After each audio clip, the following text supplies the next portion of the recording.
This episode of Food Psych is brought to you by my book, Anti-Diet, Reclaim Your Time, Money, Well-Being, and Happiness Through Intuitive Eating, which is available wherever books are sold. Just go to christyharrison.com/book to order it now.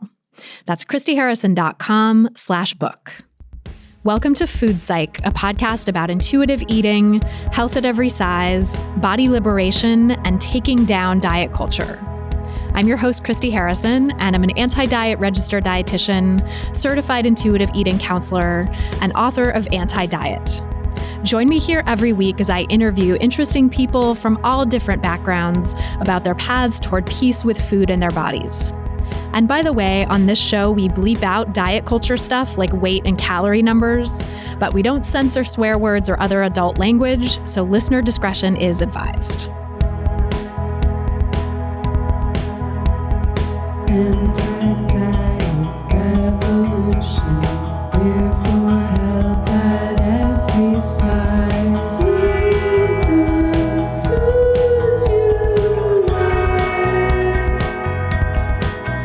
Food Psych. Hey there, welcome to episode 260 of Food Psych. I'm your host, Christy Harrison, and today I'm talking with anti-diet writer, speaker, and podcaster Melissa Toler for her third appearance on the pod. We talk about her new podcast, Hearing Our Own Voice, redefining health and wellness to be more inclusive, why fear is not a motivator for change, finding intrinsic motivation for movement, and so much more. I can't wait to share our conversation with you in just a moment. And by the way, I am recording this before we know the results of the election still.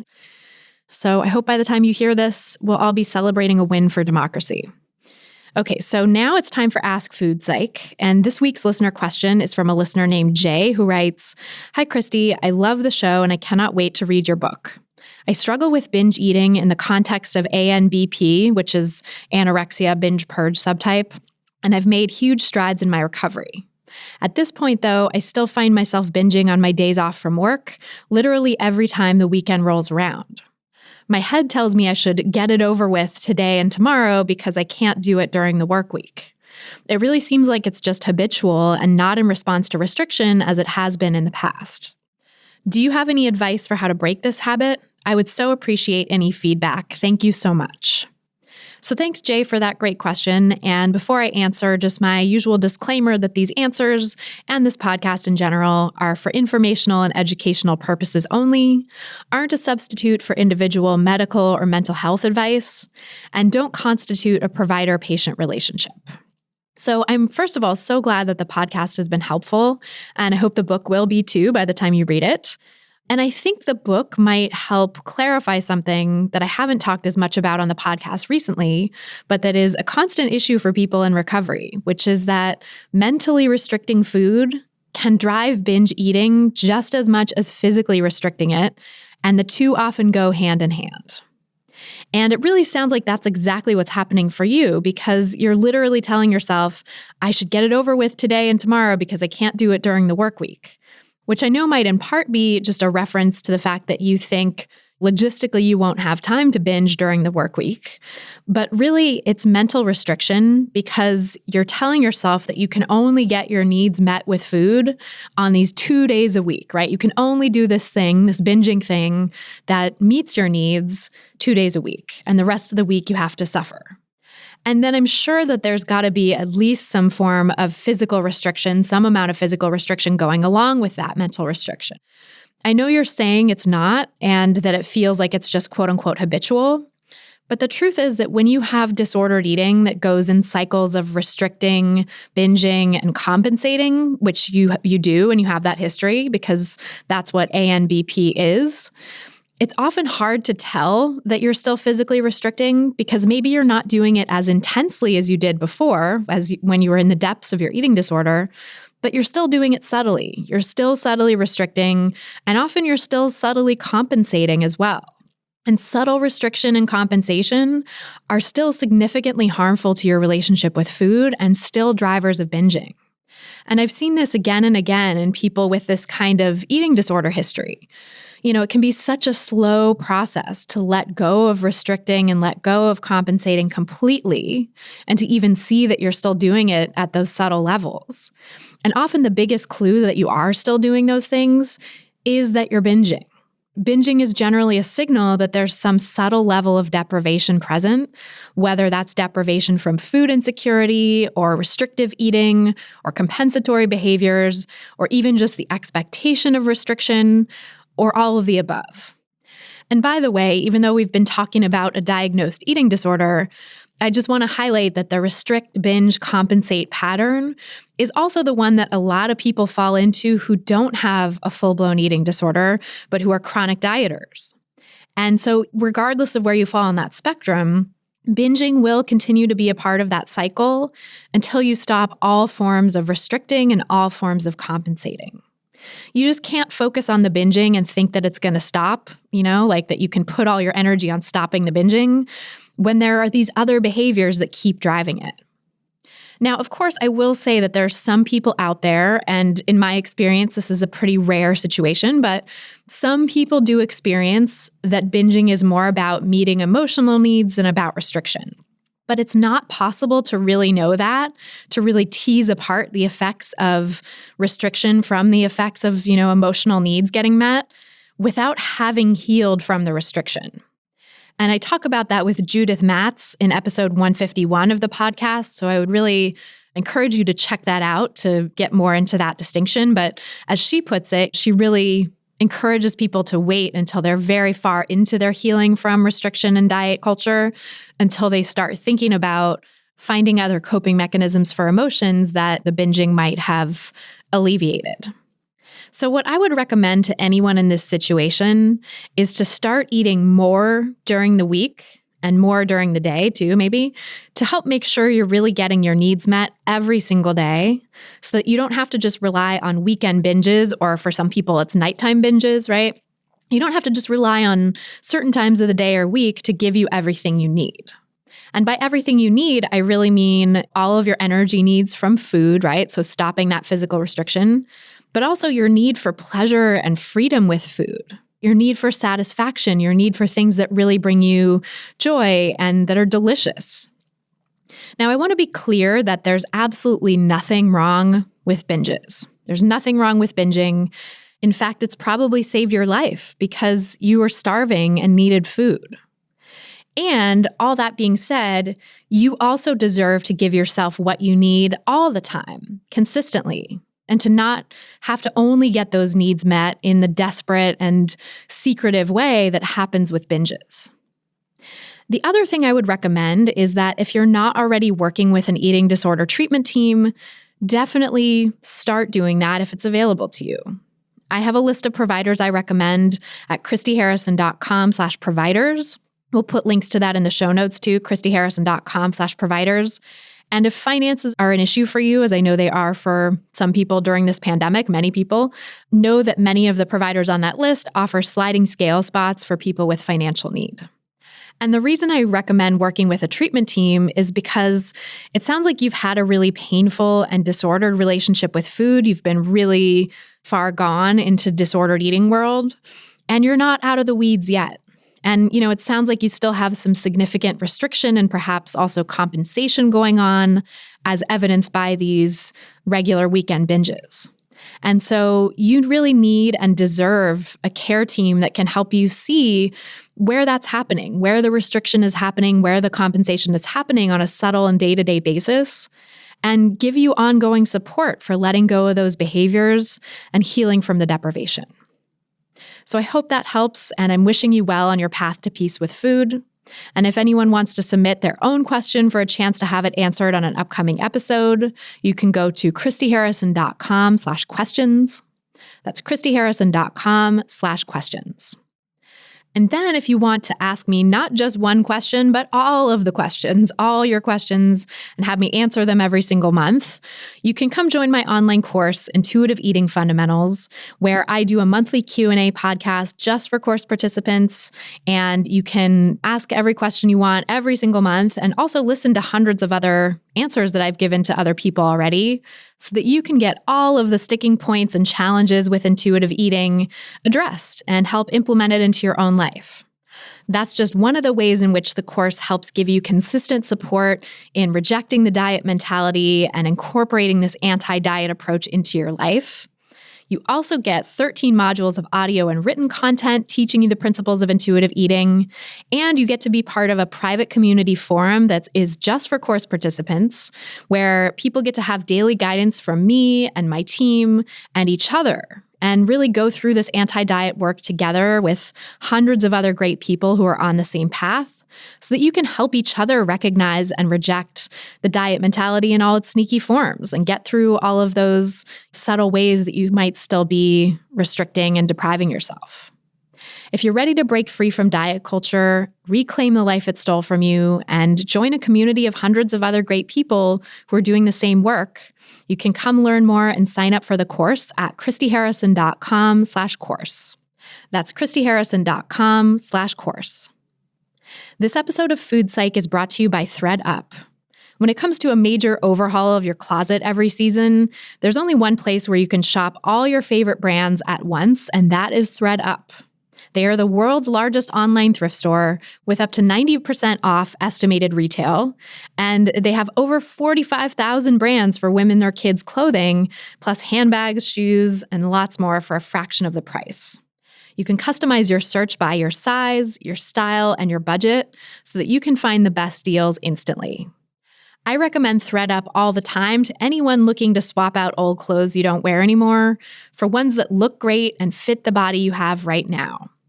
Get the styles you love at a fraction of the price. You'll look and feel good with ThredUp.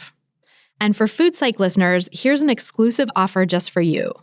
Get an extra 30% off your first order at thredup.com/foodpsych. That's THREDUP.com/FOODPSYCH for 30% off your first order. thredup.com/foodpsych for an extra 30% off today. Terms apply.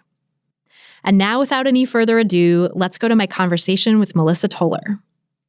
So Melissa, welcome back to Food Psych. I'm so excited to be talking with you for the podcast again. Thank you so much, Christy. And thank you for having me back. I appreciate it. Oh my gosh, it's always a pleasure to talk with you. I loved both of our previous conversations, which were so long ago now. It's like wild that this much time has passed, but it was I can't believe it. 4 years ago that we did your first episode, which was number 75. Wow. And then 3 years since your one after that, which was number 130, where we talked about fat phobia and woke spaces. Oh, so wow. It was a great conversation. Both of those were great conversations, but it's been a long time. A lot has changed in the world since those conversations. So catch us up on what you've been up to since then. Yeah, working and trying to write as much as I possibly can. I recently started a podcast, which has been a long desire of mine, but it's just something that I never really had the time and energy to do. And so I finally pulled the trigger this year. So just writing, podcasting, learning, trying to make the most of the time during the COVID-19 pandemic. Trying not to beat myself up for not have written a book in these past 9 months. But overall, I'm doing good. I can't complain. Yeah, no, I hear you. I think it's this past 9 months, people are like, oh yeah, write your book, do your thing, like whatever. And I mean, my goal at the beginning was to like write my next book proposal, and that has not happened yet. So it's, still a work in progress, but. Yeah, you know what? It's interesting that at the beginning of the pandemic, and speaking of writing, I literally was not able to write any sentences outside of necessary email for like the first 6 or 8 weeks of the pandemic. Like could not do anything, not even like personal journal writing, nothing. It was really, really difficult. And, my hat is off to folks who were able to create and produce things. I was really in a place where I couldn't do anything. And it took me a while to come out of it. And it felt good to get back to writing because that's one of the ways that I express my creativity. And so I'm grateful for being able to kind of come through that. That's great. I'm glad you were able to do that. And I mean, I will say, like, I wrote and continued to write during the pandemic and during the beginning of it too, but it was like only stuff that I had already been assigned, kind of like, the podcast is just like, well, it has to come out every week. I'm not going to take a break. I'm just going to keep doing it. And so I was able to like write the scripts and the content and stuff that needed to happen for that. And I got assigned an article about COVID-19 and weight, and because I had been interested in that and writing about that on social media. And that was like the only thing I felt called to write about. And so then I got this writing assignment for that for Wired. And I was like, okay, doing that. I can make it work if I have an assignment and a deadline. But anything that was more nebulous than that, that was more just like, think about your next book. Like, what other projects do you want to work on? What other writing do you want to do? I was just like, nope, like I cannot think outside. It's just, you just like precluded thinking outside the box for me, I guess. I had to be in a box, Yeah. Yep. Got it. It's been so tough. I mean, I want to dive in and talk about all of this stuff and your podcast and everything, because I feel like you've been having such great conversations on your podcast about this cultural moment and about COVID-19 and systemic issues and the role that racism is playing in the disproportionate impacts of the pandemic on different groups. And so I feel like that's something that we have in common, I think, of thinking about these issues in critical ways, whereas a lot of mainstream health content and wellness content is just so toxic right now. It's so harmful. It's spewing this body negative, weight shaming stuff and food phobic, fat phobic, all of the things. So how are you dealing with that piece of seeing sort of the uptick in this really problematic weight normative content right now? So it has been frustrating, but I will say not surprising.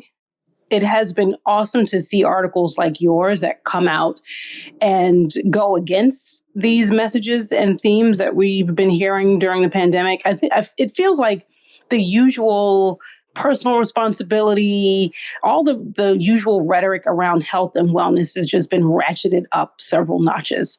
And again, it totally disregards, just like the usual rhetoric, it totally disregards people's individual lived experiences. It disregards the impact that these messages have on our emotional and mental well-being. And so it's just been good to see people writing about and speaking out against all of these articles and videos about weight gain and all of these things during the COVID-19 pandemic. I will say also, my original intent was to launch my podcast at the beginning of the year, and then the pandemic hit and I couldn't do anything. And then hearing the rhetoric, especially around weight and ethnicity and race and the relationship to COVID-19, gave me like a boost to, it sort of incentivized me to put my podcast more on the front burner and have these conversations, because I felt that they were still very necessary to have. And so on the one hand, it was frustrating to see all of those things, but on the other hand, it sort of gave me the energy that I needed to get started. Yeah, that's great. I mean, that anger as a sort of driving force, I think, is so huge. Yeah, that's exactly what it was. Yeah, let's talk a little bit about the podcast and sort of how you got the idea to do it and where you see it going. Yeah, I think I started thinking about it last year. I remember the first time I told someone about it was in December of last year. And, I was planning to like jump on it in the beginning of 2020, and that didn't happen. It's something that I had wanted to do for some time. I had thought about writing, writing about the topics that we discuss on the podcast. But I was like, you know what? There are people that I know who are better able to articulate the things that I want to hear and discuss. And so why don't I just have conversations with those people and do like a small few episode podcast. And the podcast is called Hearing Our Own Voice. And so I don't know if you know that, or I don't know if you've experienced this, but it can be really difficult to come up with a name for something. And so that was the thing that really, I didn't even have a name for it when I started interviewing people. And so that name came to me because I wanted it to mean, it means a couple things. One, it means being able to hear our own voice over the noise and chaos of diet culture and the usual health and wellness messages. So as individuals, we're often not able to know what it is that we want because we are told what we want and don't want with regard to weight and food and body and all of that. And then I also wanted it to be a collective hour.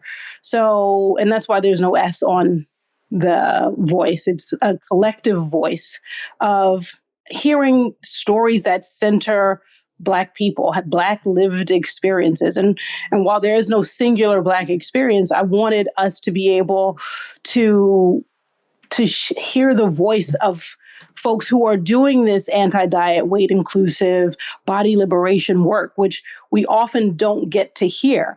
And I wanted to be able to have two Black people talking about Black issues. Like, you know what I mean? Like, so I wanted us to be able to hear our own voice as individuals, but also as a collective. That's so beautiful. And yeah, you talk about sort of like drowning out the cultural noise and tuning back into what's really real. And like, I think that's, especially in this moment, I think where there's such emphasis on like blame and personal responsibility and sort of taking away the systemic analysis, right? I mean, even like Trump literally banned systemic analysis from like federal workplace anti-racism education, right? So it's like this sort of effort to strip away that lens. I think it's so huge and important for you to be bringing that lens to this work, you know, this anti-diet work and talking about how specifically diet culture and weight normativity harm Black people, because there's that unique impact, right? That disproportionate impact that happens. Yes. And I want folks to just be aware of it. And, you know, one of the things that is important to me about the podcast is that I didn't start it to answer questions or to be the single source of truth, because I don't think there is one. It was more of an exploration just for me as well as for the listeners. And, you know, I say in the intro that hopefully it is something that is bringing up more questions than answers. And that's another thing that is not something that we usually see in the health and wellness space, where people tend to want to give you, quote unquote, the answer, the solution, the thing you should do. And what I'm trying to make space for in these conversations is for people to be presented with information and based on that information, make a decision that feels right for them. So there is no one way to do things or to do this anti-diet work and to do life in general. And so I wanted to just present ideas and facts and experiences. And they may be things that folks relate to and they may not be, and that's okay. I love that. I mean, I think that's largely what I'm trying to do with this podcast too, is like explore. That's the reason I started it at first, right? Was to explore people's relationships with food and their bodies. And I think I developed more and more of a point of view through the process of doing those interviews and doing that research, and came to this health at every size, weight inclusive space from that work, and from that research. But it was, I think still, it's about, for me, like having a diversity of opinions and perspectives and lived experiences and professional experiences to try to give people some information that they can use. So I really appreciate that kind of similar approach that you're taking. Yeah. And, I've learned a lot from the interviews of the conversations that I've had. And so that's another thing. I don't tout myself as an expert. There are a lot of things that I've learned from a lot of people, including you and the folks that you've had on your podcast over the years. But even sometimes you can hear that I have an aha moment in some of the conversations with the folks that I interview, because I'm like, wow, I didn't even think about it that way. And so like that exploration, like you said, but also that like in the moment revelation and learning is something that I love about the podcast experience.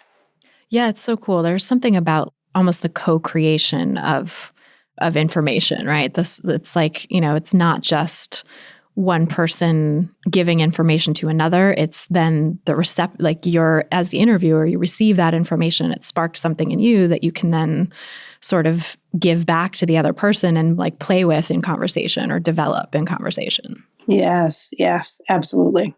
And one thing that I love about your podcast, like a topic that I think you are exploring in a cool way and that's really relevant to me right now too, is this idea of redefining wellness and talking around and about what that looks like and what wellness can mean. You had a great blog post recently too about your problems with the word health and how sort of viscerally, like, Yes. it provokes a reaction in you. So I'm curious, like, what your definitions of those concepts are and maybe how they're changing as you're co-creating the answers or the questions as well in these conversations. Yeah, when I look back, so this is the great thing about writing, as hard as it is sometimes, I get to look back at things that I've written years ago, whether they've been published or in my private stash of half-completed essays. I started questioning the use and definition of the word health and wellness probably back in 2015 when I started to just notice like what the way that it was portrayed and the images and words that were used to depict health and wellness. And, when you really looked at it, it left a lot of people out. And so I was thinking, well, doesn't everyone deserve to be healthy and well?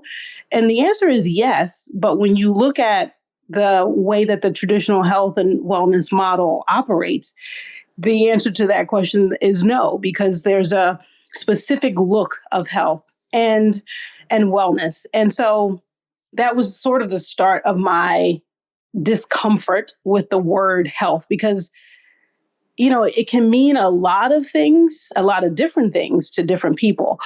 But the definition that folks often use is the one that we see the most of, right? That there's a young-ish, able-bodied, usually white person who is the depiction of health. And so over time, I just started to question why that is and explore ways that health could be and wellness could be defined differently or redefined. And what does that mean for individuals and what does that mean for communities?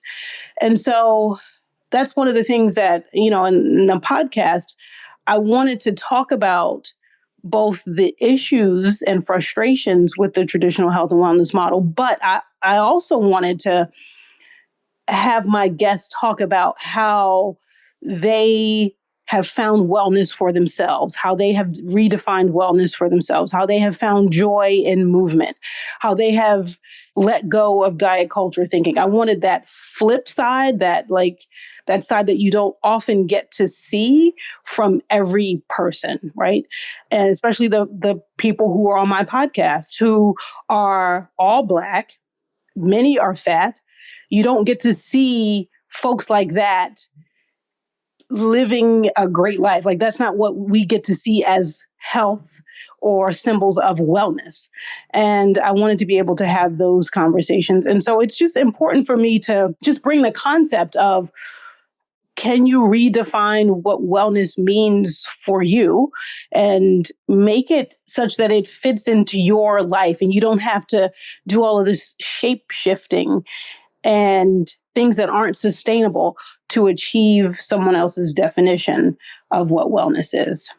That's so well said. I feel like wellness is this imposed ideal that, like you said, is so exclusive, right? It doesn't account for the vast majority of people's lived experiences, whether that's because it's, this white ideal and this young ideal, this thin ideal, oftentimes portrayed as rich as well, or at least economically secure enough to afford all the expensive smoothie bowls and exercise classes you're supposed to do for quote unquote wellness.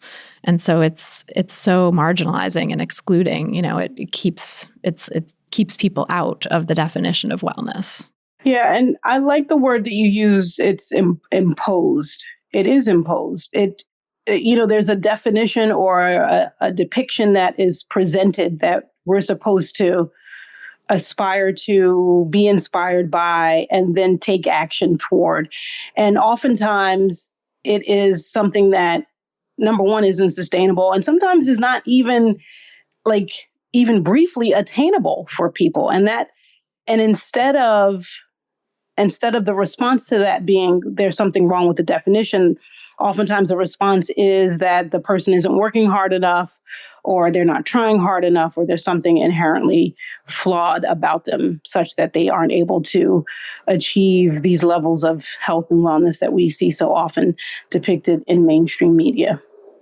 Yeah, the idea that wellness is this thing that should only be accessible to the very few is just ridiculous. Like, if there was any sort of scientific definition that had such a tiny percentage of people being able to actually meet the definition, you might think, okay, well, maybe the definition needs to change, right? Maybe the definition is not capturing the range of human experience and what this thing looks like in different groups of people.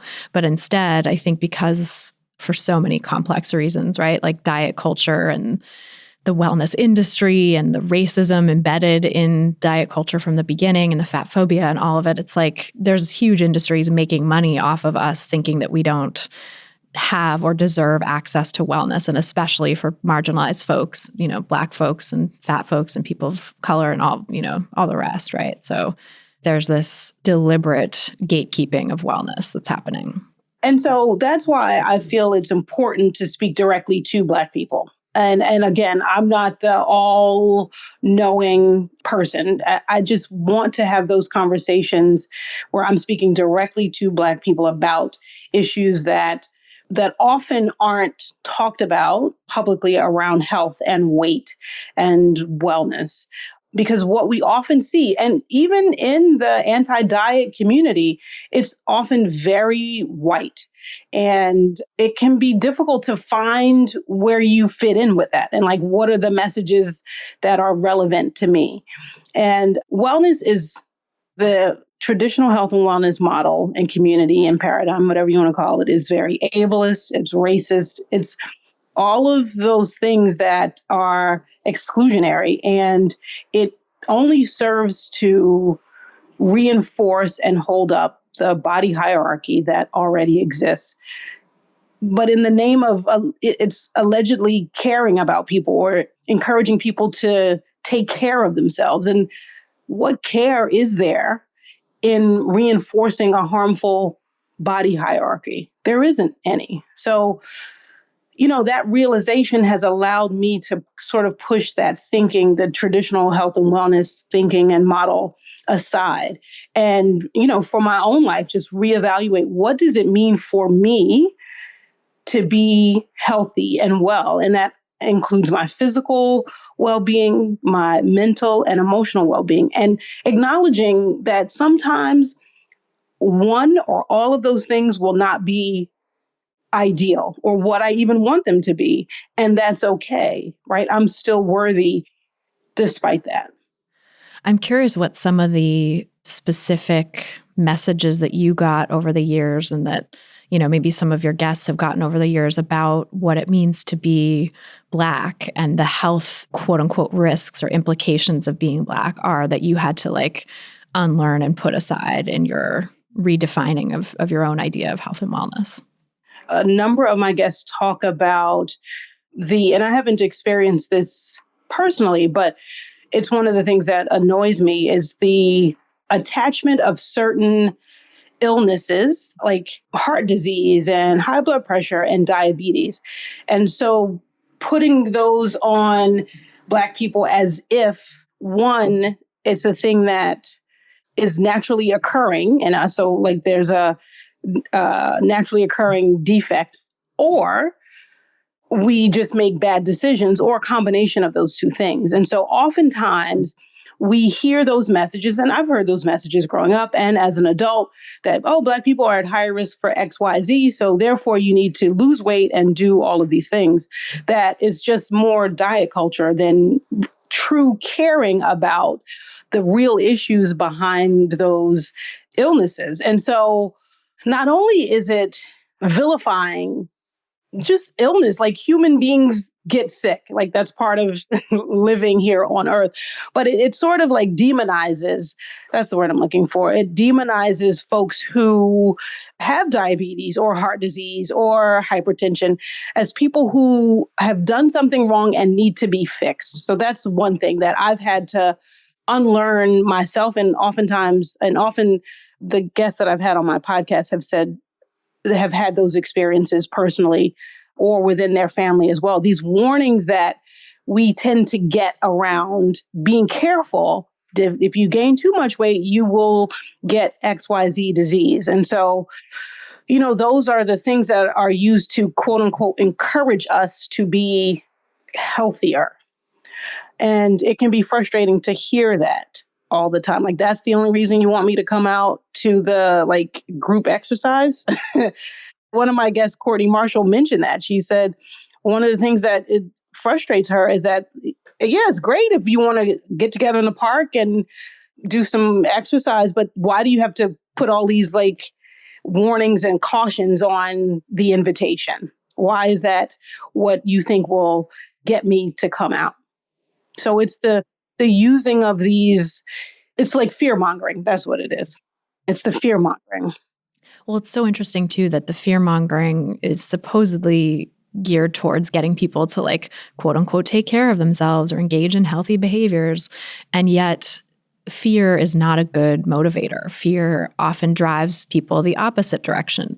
And it's very stigmatizing too, right? I think there's this idea in the health and wellness field these days that it's well, if you inform people of their risks, then they'll take action to reduce those risks. But actually, when the supposed risks are something inherent about a person, like their race or their body size or, other factors that they can't really control, because we're told we can control body size, but actually we really can't to that degree that we're sold, maybe, a tiny bit for a few years, but it's not sustainable.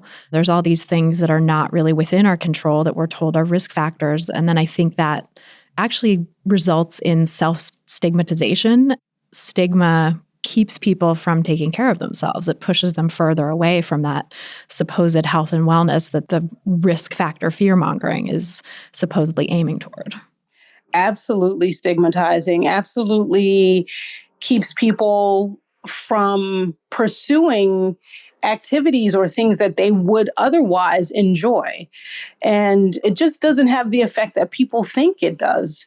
And I feel like there's evidence, and you may know the actual science on this, but I think there's actual evidence, at least anecdotally, when I see individuals, I know people are not motivated, and they may be motivated very briefly by fear and fear of being at risk for something, but usually it's not enough to sustain those people.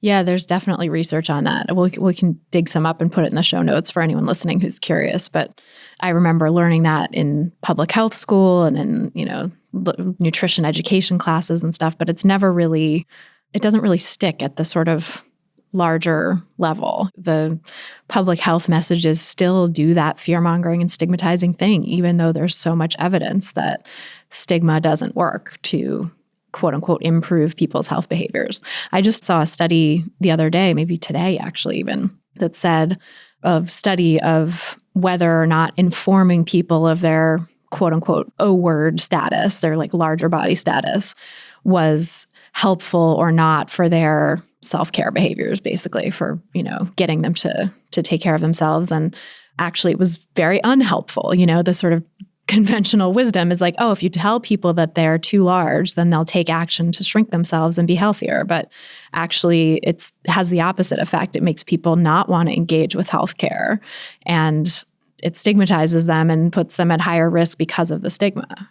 Yeah. And wouldn't it just be awesome to approach individual and community well-being with care and compassion and actual care about what the people want and can do and what their real desire is, instead of imposing it on them, because it actually has the opposite effect, the current way that we're doing things. It's just, I don't know. Sometimes I feel so defeated by that, to be perfectly honest. Like some of the conversations that I had on the podcast were, there were moments like light bulb moments, but the things that were light bulb moments were so simple. Like it wasn't this difficult thing. And, one of the examples I'm just thinking about is the conversation that I had with Ayana Habtemariam, one of the dietitians. And she was talking about her weight inclusive approach as a dietitian. And she said something along the lines of, before somebody comes with blood pressure, with high blood pressure, usually the healthcare professional will, tell them they need to lose weight and stop eating this much or put them on a diet. And then she said a weight inclusive provider would first investigate or inquire and confirm that this individual has access to consistent meals. And when I tell you that simple thing, like blew my mind, because I know that doesn't happen in doctors' offices or with dietitians. Like it just is such a simple thing. That's another way that certain people just get left out of the whole conversation about health and wellness. There are people who exist who do not have access to consistent meals. That's a real thing. And unfortunately, it's becoming a even more real thing with the COVID-19 pandemic. So, it's just these things that are not rocket science, are very simple and are just racked with compassion and care for another human being that often aren't being implemented.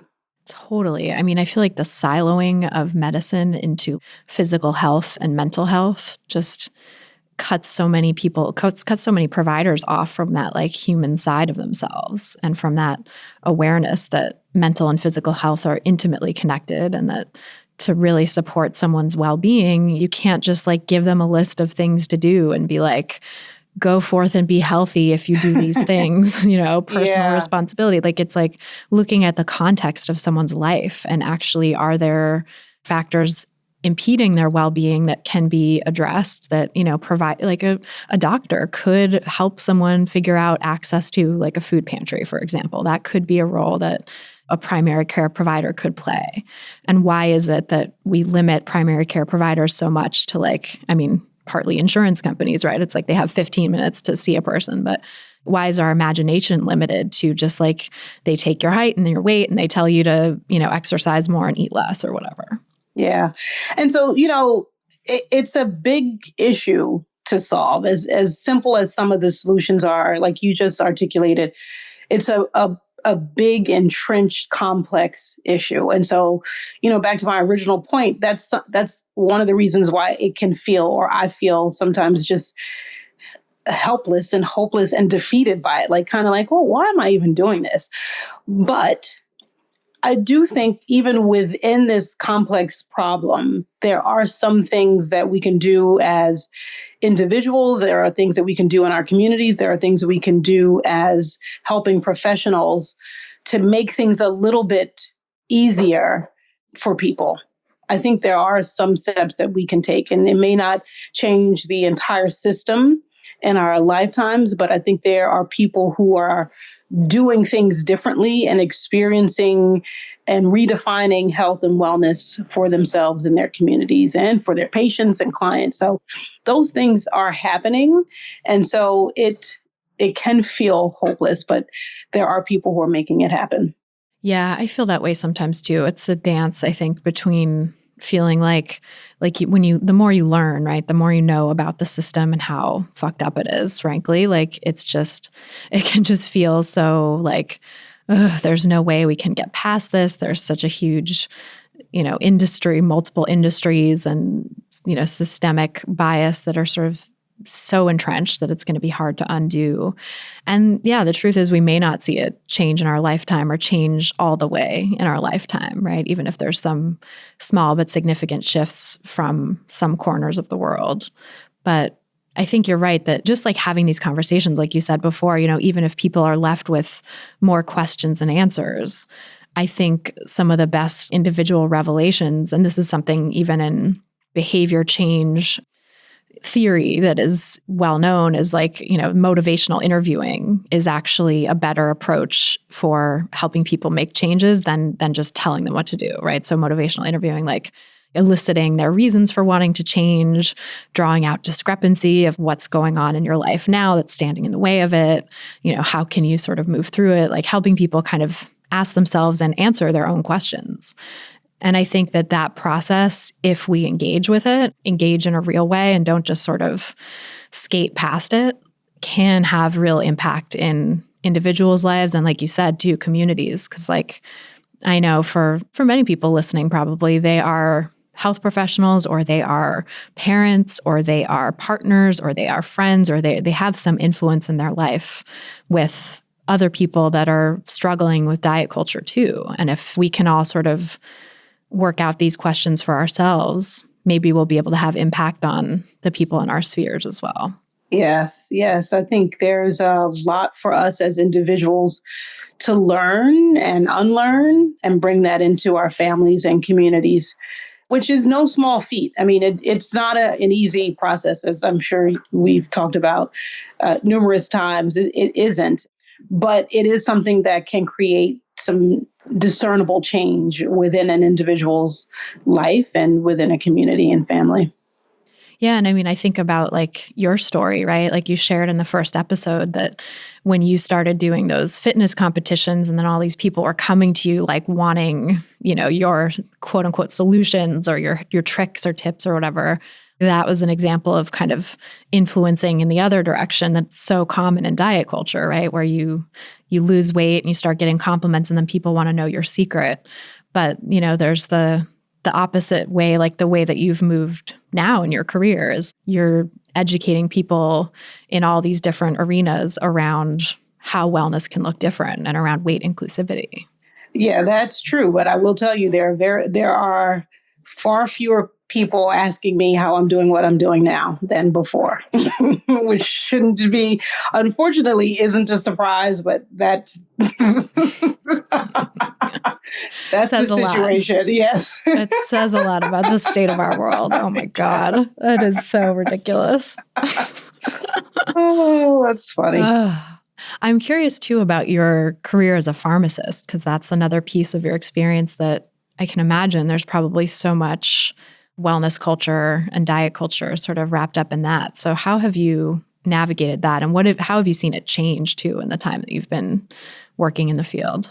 Yeah, so I became a pharmacist over 20 some years ago. So, I was taught in the traditional medical model. And during the times where I was in clinical spaces, I'm not in clinical spaces anymore. It's the same thing. And it's the stuff that the studies that we read and it's everything. I think, as a pharmacist, there is definitely a role for pharmaceuticals and drugs help people. There's no doubt about that. I think just within the whole concept of the medical way of thinking, there's still a lot of fat phobia and ableism and that I've had to unlearn from my own teaching, from what I learned as a pharmacist, my own education as a pharmacist. And so it hasn't been, like I said, it hasn't been easy because folks who are trained in some sort of healthcare or related field, the messages we get around diet culture and fat phobia and all of those things are further reinforced by our formal training and teaching. And so it's almost like you kind of get a confirmation of those harmful thoughts with the teaching. And so it can be a struggle to move past that, to struggle with those ideas. And how can something else be true if I've learned the science behind X, Y, and Z? And so I've had to do that. And one of the ways that I've done it is been patient with myself, one, through my learning and unlearning, but also just expose myself to different people who have different ideas. One of the things in the past couple of years that I have started to really dig into is just more listening to individuals' lived experiences. I think as a trained healthcare professional, we tend to look at people or look at large groups of people and have a general idea. And then you're exposed to a certain type of patient or person. But in the last couple of years, I've become more aware of just some of the ways that the experiences of individual people and how different it can be from what I've been taught. And so it's been a learning process. It's probably still something that I'm unlearning and relearning as well. I think it's always going to be that way. Have you found pushback at all from other people in the pharmacy, the pharmaceutical industry and the other pharmacists that you're around for this weight inclusive approach? Are you like explicit about it in your work or? It hasn't come up in my work. I do look for opportunities though to input, like to insert my weight inclusive thoughts. I'm definitely not shy about it. Like people at work know how I feel about things. It's not something that I hide. It's on my website. If people were to search me, they would see a lot of what I think. And, it's on my social media. People at work know I have a podcast. So, I tried to model the point of view that I have without being a proselytizer, without trying to force people into it. Because I often think, especially with such a countercultural message, people are not open to it anyway. So I just try to be an example in any way that I can. And I haven't had any resistance. I think people are just more curious than anything. Right? Like, why weight inclusive? What does it mean? Well, shouldn't people be concerned about their health? Like all of those types of questions tend to come up. And then, when you can engage someone in that conversation and have those little moments of planting a seed, that can sometimes, who knows, maybe down the line, that'll change someone's thinking.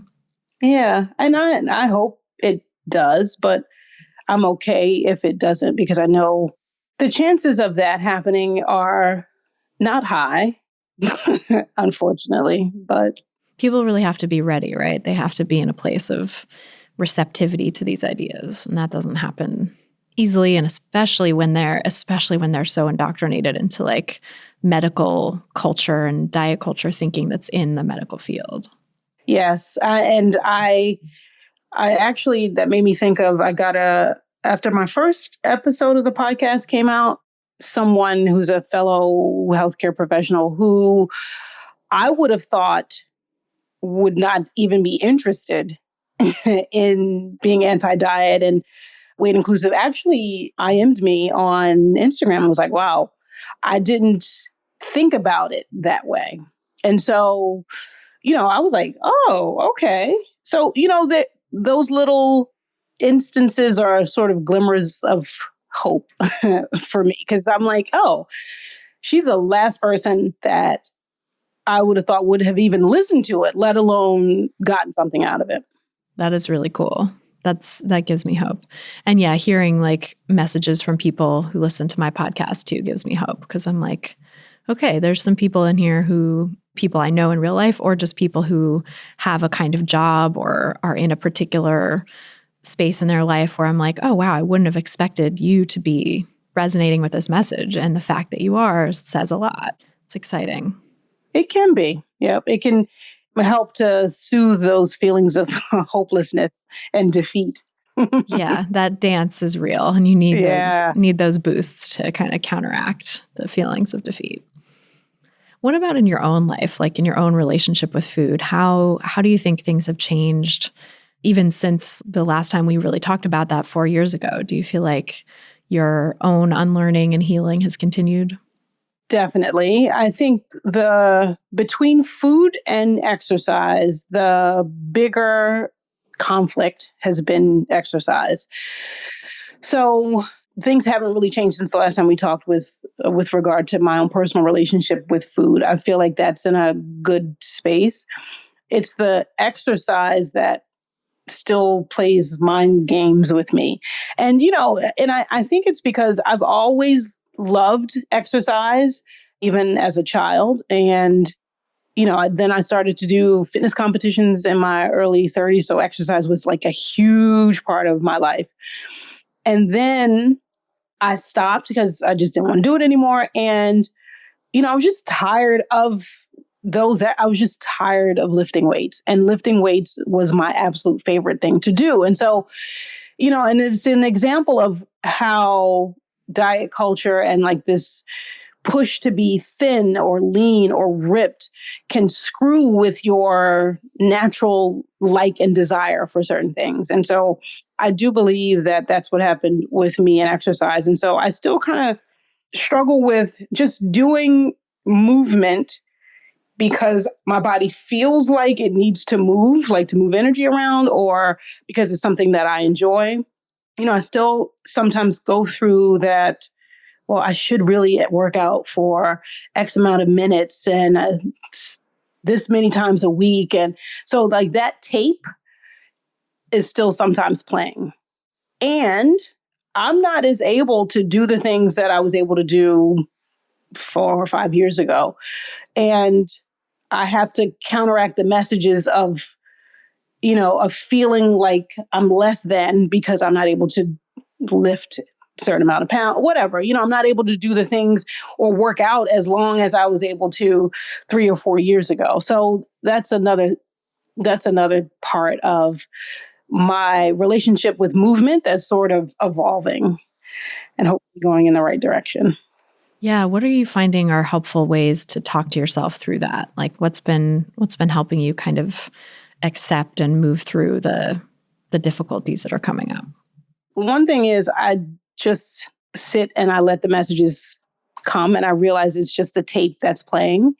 And I do acknowledge to myself that I do love movement and exercise and even working out just because I love it, not because I want to achieve some sort of physical appearance. And so I'm able to just remind myself of my natural love for movement that existed within me when I was a child before I knew about dieting or losing weight. And so that's something that I tap into. The other thing that is becoming really important is moving to just like help keep my body limber, for lack of a better term. Now with all of this working from home, I'm often sitting on calls all day, and it can take a toll on my lower back and legs. And so I try to make a point sometimes of just getting up and moving around or dancing for minutes. And that's enjoyable. It's both enjoyable and it's something that I need to do in order to physically feel good. Yeah. And I think that's huge, like that sort of shift between instrumental exercise for the purpose of weight loss and looking a certain way to like utilitarian exercise almost for the purpose of keeping your body from having pain. And that's a much more self-caring approach, I think. Absolutely. And, this is an example of how, like, I'm not able to do workouts. The promise of or the thought of losing weight or getting ripped is not enough anymore for me to do structured workouts. It just isn't. I haven't done that in years. That motivation or that form of motivation is gone for me. And now the motivation is feeling less pain and just feeling good with moving, like listening to music and, maybe working out with other people. So it has taken on the motivation for me to exercise is way different than it was even 4 years ago. And it sounds like it's much more intrinsic now, like it's more for you than it is. And that can be tough, that distinction, because I think in diet culture, we internalize so many messages that make it feel like, no, this is me. I just want to look this way. It's just for myself. And that's like, really though? Like, would you think that if you were in a culture that, had the opposite beauty ideal or had no beauty ideal?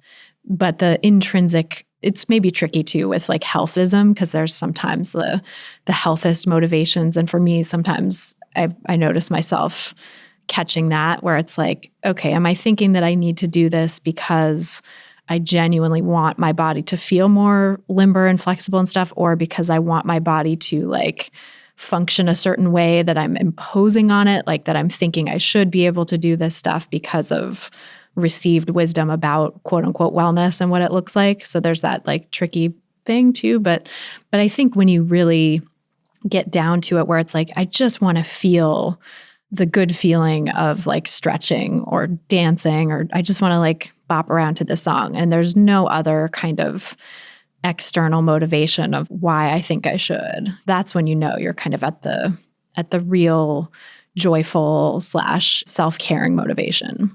Yes, I agree. And I feel like I'm having more of those. And, one of the other things that I've taken off the table for myself is having a structured schedule for exercise.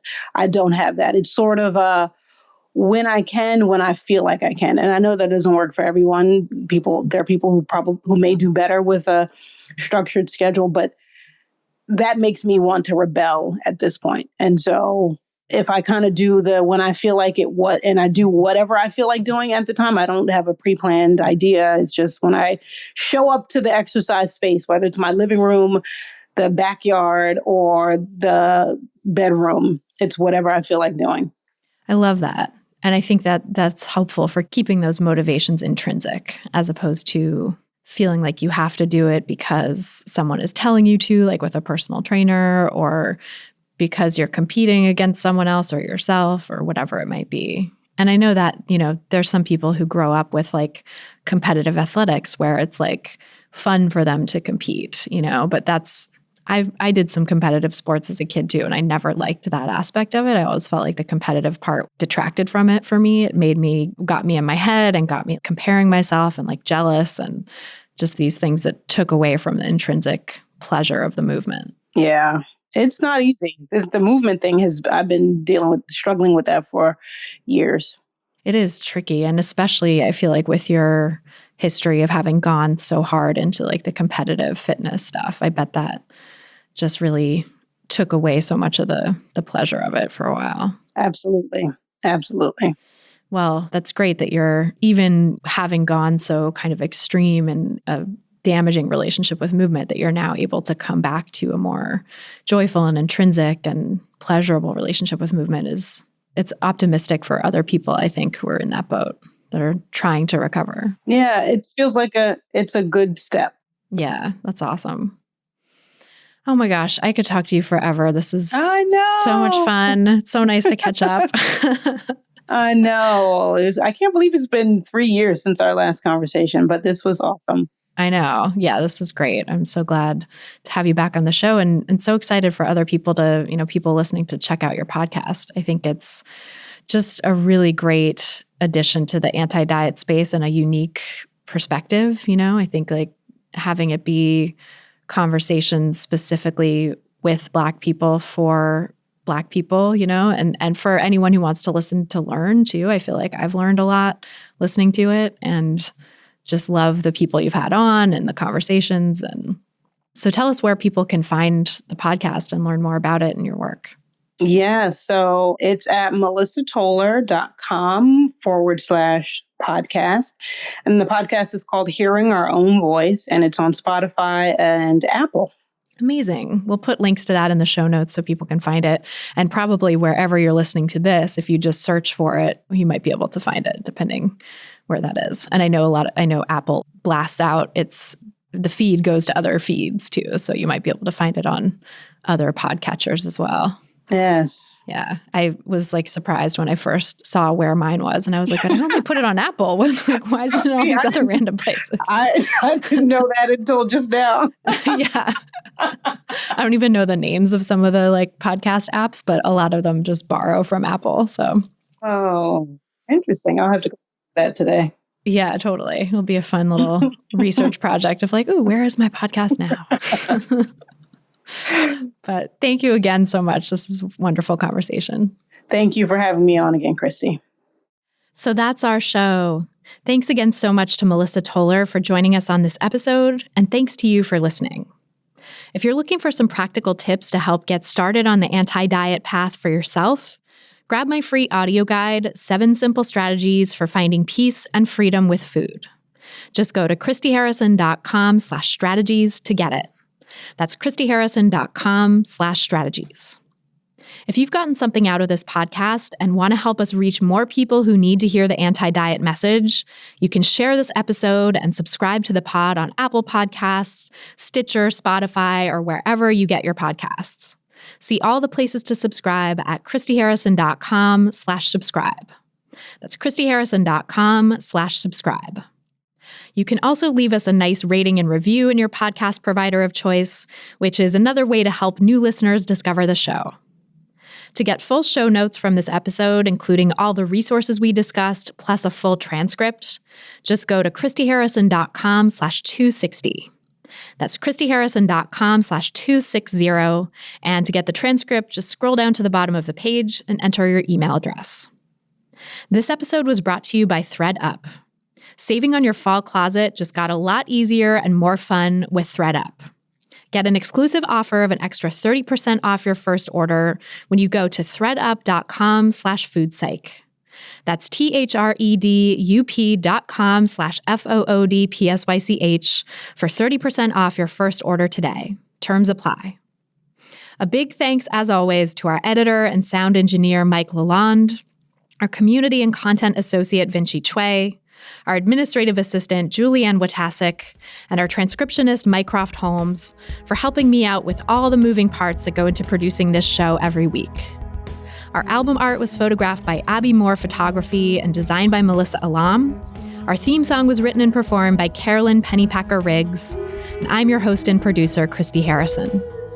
Thanks again for listening, and until next time, stay psyched.